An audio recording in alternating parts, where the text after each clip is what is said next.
Bonjour, il y a quelque temps déjà que je souhaitais faire ce webinaire. Certaines personnes victimes de pervers narcissiques et de relations toxiques disent non, ça va, je n'en ai plus besoin, je sais ce qui s'est passé dans ma tête. Tant d'autres ne disent pas, ne savent pas. Et en sont à ce stade où qui suis-je? Qu'est-ce que je fais? Qu'est-ce que je suis devenu? Et la question lancinante qui les fait plonger dans un gouffre toujours plus profond. Ce matin, j'ai reçu un mail terrible, tragique, d'une femme victime de son époux pervers narcissique. 10 ans de couple, 10 ans de destruction. Après ce moment du mirage, ce rêve, cette idée de fusion, cette pression d'avoir trouvé son double, celui qui va vous comprendre, celui ou celle qui va vous comprendre, vous protéger, vous aimer. Je dis bien celui ou celle parce qu'on utilise le masculin pour le neutre.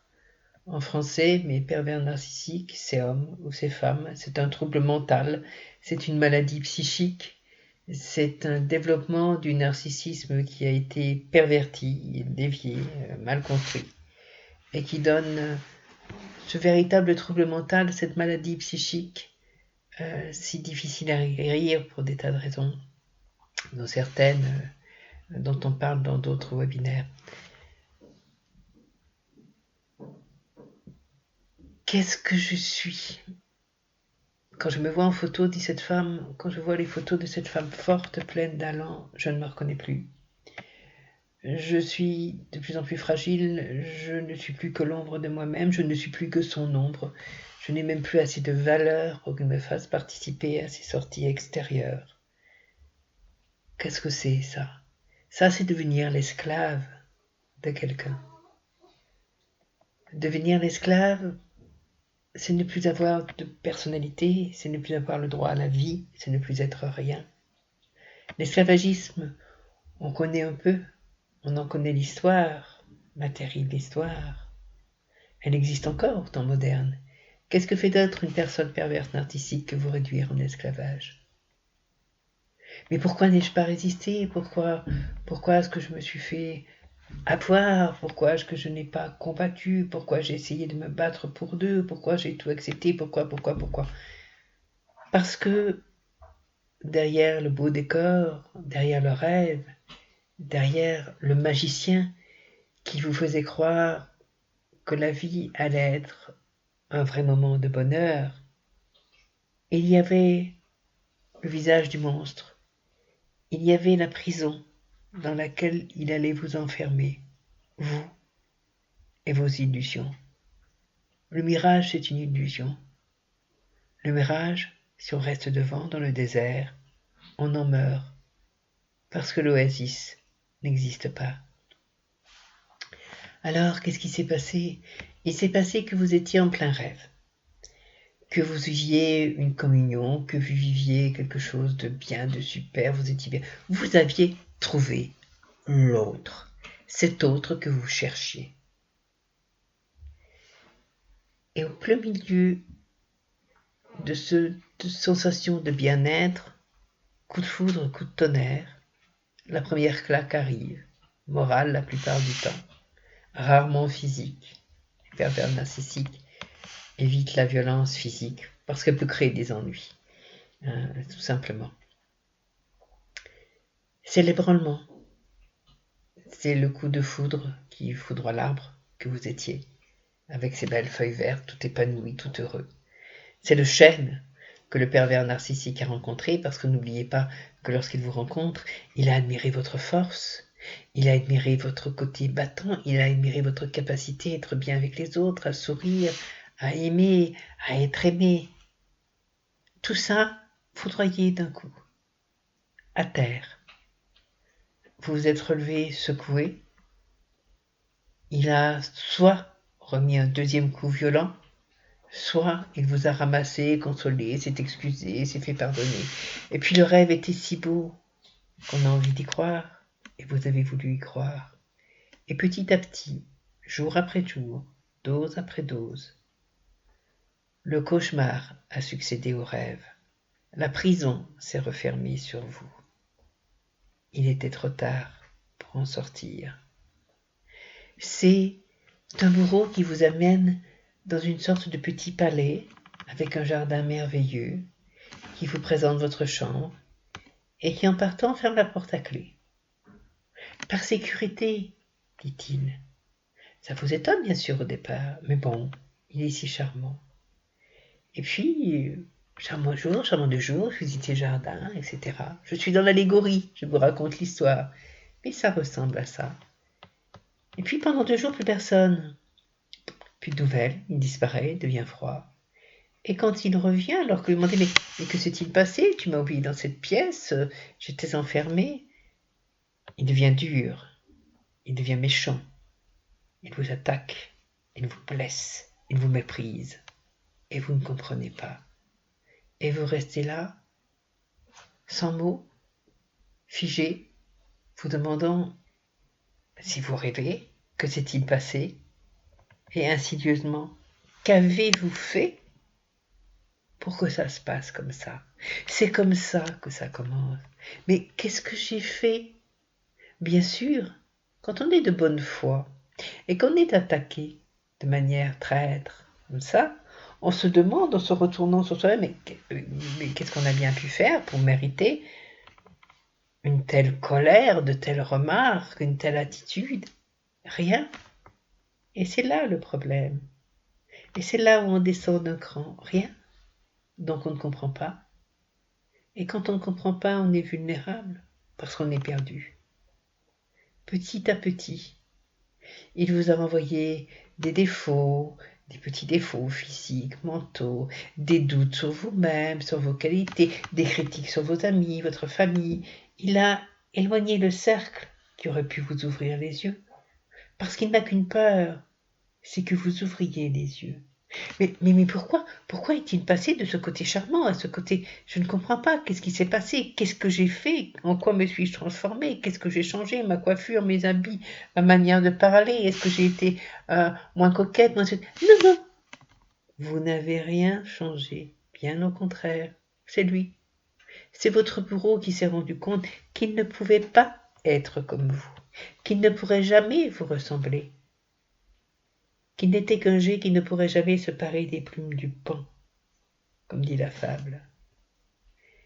Et il s'est mis à vous détester, parce qu'à chaque fois qu'il vous voyait, vous représentiez cette impossibilité, cette incapacité qu'il avait à être vivant, rayonnant et fort.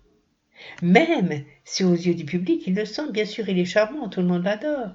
Ah là là, c'est quelqu'un de très sympathique, de très serviable, et blablabli, et blablabla. Ça, toutes les victimes vous le répètent à l'ensemble. Mais dans le cercle fermé, une fois la porte fermée, ce n'est plus du tout le même visage. Mais alors pourquoi joue-t-il ce jeu? Parce qu'il a peur que les autres le voient comme il se voit, vide, nul, incapable. Incapable d'aimer, incapable de juger, incapable de penser, incapable de choisir, un gouffre.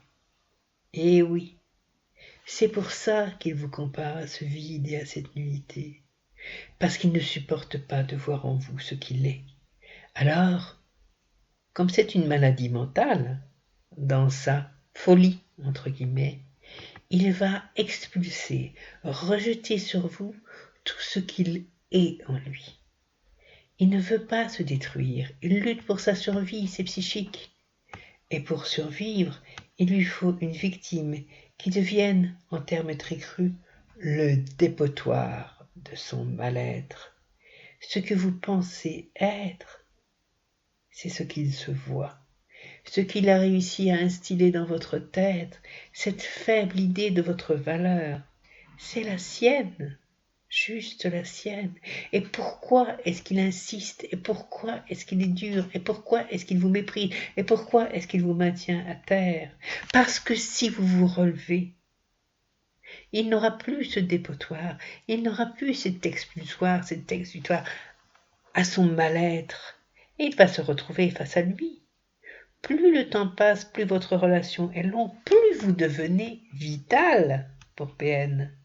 Moins PN supporte de vous laisser aller. Et quand vous entendez la personne PN vous dire « mais je ne peux pas vivre sans toi », mais c'est bien vrai, mais c'est tout à fait vrai. Cette personne PN ne peut pas vivre sans vous. Parce que sans vous, c'est le vide. Alors que si à certains moments, elle va essayer de trouver quelqu'un d'autre. Vous sentez bien cette fuite, cette recherche d'une autre personne, d'un autre amant, d'une autre amante, d'une autre histoire, bien sûr. Si ça marche, elle partira. Mais si ça ne marche pas, elle reste avec vous.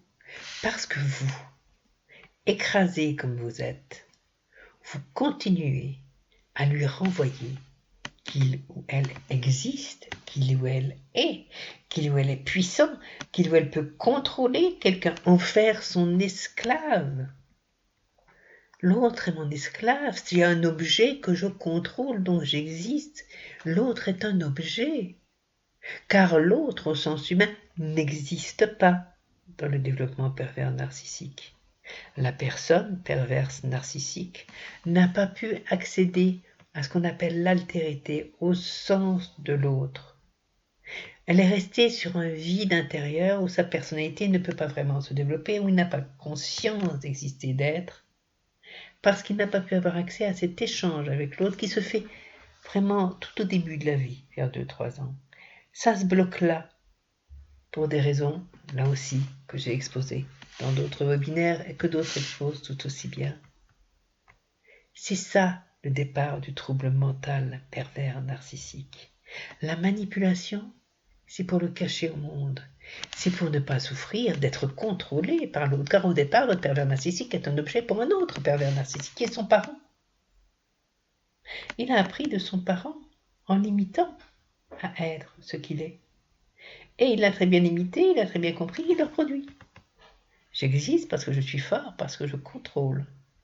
Quand je vois l'autre souffrir, je suis heureux. Je me moque complètement de sa souffrance. Je suis heureux parce que je peux manipuler cet autre à mon gré, à ma guise, comme je veux. Vous êtes dans la souffrance. Vous ne pouvez plus comprendre ça. Vous ne pouvez plus voir ça. Quand on est plongé dans la douleur physique, on est couché sur son lit, on ne bouge plus, on ne réagit plus. Quand on est plongé dans la douleur morale, on ne peut plus rien voir, on ne peut plus réagir. La douleur submerge tout. Si vous écoutez ce que je dis, c'est parce que vous en êtes au stade où notre instinct de survie, oh Dieu merci qu'il existe, nous amène à nous rendre compte que si nous ne trouvons pas une porte de sortie, nous allons nous détruire définitivement.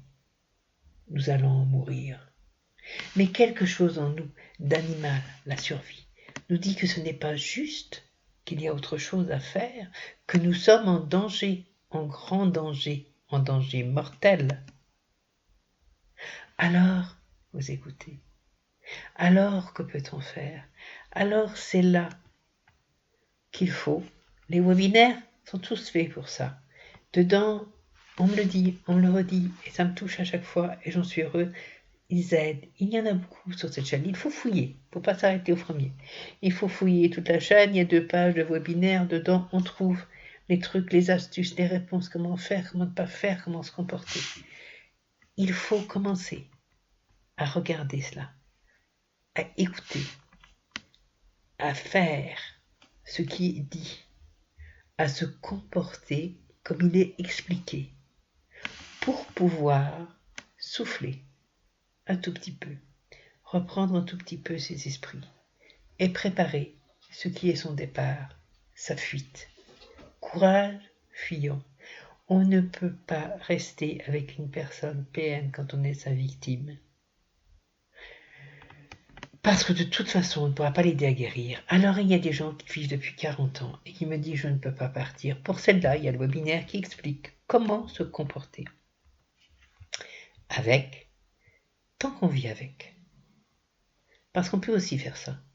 Mais quand on peut partir, il faut partir. Parce que même à 60 ans, il y a une vie. À 20 ans, à 30 ans, à 40, à 50, à 60, il y a une vie. On a le droit à la paix. On a le droit à la sérénité. On a le droit, on devrait avoir le devoir de se regarder dans sa glace et se dire je suis, j'existe, j'ai une vraie valeur. Non, elle n'a pas disparu. L'autre me l'a caché, m'a persuadé, m'a torturé tellement bien, m'a tellement bien lavé le cerveau que je ne vois plus ma valeur. Mais ma valeur existe. Ce que j'étais, je peux le redevenir. Je vais le redevenir. Aussi fou que ça m'apparaisse à l'instant, toutes les ex-victimes sont là pour le dire. On peut revivre, on peut survivre et revivre. On peut dépasser. Et on grandit à la sortie. Et si l'on fait le travail pour guérir ce qui nous a amenés à vivre cette relation tellement toxique, trouver ce manque parfois si bien caché en nous, guérir cet enfant intérieur qui est le nôtre, parce que nous seuls, adultes, pouvons guérir notre enfant intérieur et qu'aucun autre ne pourra nous donner ce qui nous manque, aussi aimant soit-il, il ne peut savoir exactement ce qui nous manque. L'autre, c'est la cerise sur le gâteau. Le compagnon, c'est celui qui marche à nos côtés, qui nous épaule quand il est nécessaire, que l'on épaule quand il est nécessaire. Mais ce n'est pas la poire qui nous donne la survie, ce n'est pas cette perfusion de vie dans notre bras. Si c'est cela, il faut qu'on guérisse de notre manque, pour qu'on n'ait plus besoin de l'autre, mais qu'on puisse vivre sans peur dans le bonheur, dans le partage avec l'autre. Vous n'êtes pas ce que vous voyez, vous n'êtes pas rien, vous n'êtes pas misérable, vous n'êtes pas méprisable, vous n'êtes pas nul, vous n'êtes pas faible, vous n'êtes pas un déchet. Vous êtes un être humain, comme tout être humain, qui subit une torture psychologique incessante et suffisamment longue pour le déstructurer, pour le détruire, pour l'annihiler. Et comme tout être humain qui a été détruit, il y a la possibilité d'en ressortir, d'en guérir et de revivre. Tous ceux qui sont sortis des geôles, des régimes totalitaires, par exemple, sont là pour le dire. On peut torturer un homme psychologiquement. On peut l'amener jusqu'au bout. On peut presque le tuer. Mais, s'il parvient à ramper sous la porte pour sortir, on n'aura pas sa peau. Vous en êtes là, sous la porte, en train de ramper pour sortir. Ce webinaire se veut une main tendue qu'il faut attraper. Sortir grâce à cette main. Les autres webinaires sont là pour vous aider à vous relever, à reprendre votre souffle, à trouver le chemin de la sortie de la prison, à revivre, à mettre fin à l'emprise, à ne plus jamais avoir peur de PN et à l'oublier. Et oui, stade final, l'oublier. Oublier qu'il y a eu un mirage et pouvoir trouver l'oasis, la sienne d'abord, dans laquelle on pourra accueillir qui l'on voudra. Ne lâchez pas, regardez-vous dans le miroir, regardez comme cette dame ce matin vos anciennes photos et dites-vous, j'étais ça, donc je suis cela, et tout le reste ne vient que de la maladie mentale de celui que je côtoie. Je viens de comprendre qu'il a ou qu'elle a une maladie mentale, qu'il ou elle est donc dangereux et que je dois agir en conséquence pour ma vie et pour mon avenir. Tenez bon, la lumière est là, au bout de cette porte, sous cette porte que vous empruntez. Aussi dur soit le chemin, le plus dur vous le verrez, et derrière, parce que devant, c'est vous qui penserez, c'est vous qui direz, c'est vous et vous seul qui existerez. Je vous redis, il y a tous les webinaires sur la chaîne qui peuvent vous suffire. Il y a, pour ceux qui préfèrent, des associations de victimologues, des associations de victimes, qui emploient des victimologues, qui sont donc formés à vous aider. Il y a des gens comme moi qui consultent, je consulte, c'est mon travail, je suis psy-thérapeute. Je consulte en visioconférence parce qu'on peut consulter de partout dans le monde et ça arrive. parce qu'on garde un vrai contact, un contact humain, on se voit, on se parle, on est l'une en face ou l'un en face de l'autre, et ça pour moi c'est essentiel. Il suffit de suivre le mail qui est indiqué, de prendre rendez-vous, et on travaille, certains une fois, certains d'autres fois. Une consultation, ça dure 1 heure, ça a un coût, mais ce coût ne doit pas être une barrière à celui ou celle qui serait ruiné par la personne PN, parce que ça arrive souvent. Je travaille aussi avec une association, et qui dit association dit aider, en tenant compte des moyens financiers de l'autre. Il y a mon travail personnel, mais il y a aussi ce travail associatif. Aider l'autre, il n'y a pas de barrière pour le faire quand on le veut. Être aidé, il ne faut pas croire que l'argent doit être une barrière pour être aidé. Je vous envoie toute la lumière du monde. Aujourd'hui, il y a un magnifique soleil. Je vous envoie toute sa beauté, toute sa chaleur. Je vous dis, croyez en vous. Votre valeur est intacte. Vous êtes sous le tas d'immondices qu'on a déversés sur vous, mais ces immondices ne vous appartiennent pas. Ils appartiennent à l'autre. Il faut les écarter. Il faut en sortir. Ce n'est pas vous qui êtes sali. Rien dans vous n'est sali. On sauvegarde des immondices, on prend une douche et on est soi-même. À bientôt si le cœur vous en dit, à bientôt pour d'autres webinaires, aussi vite que je peux. Tout plein de lumière. Au revoir.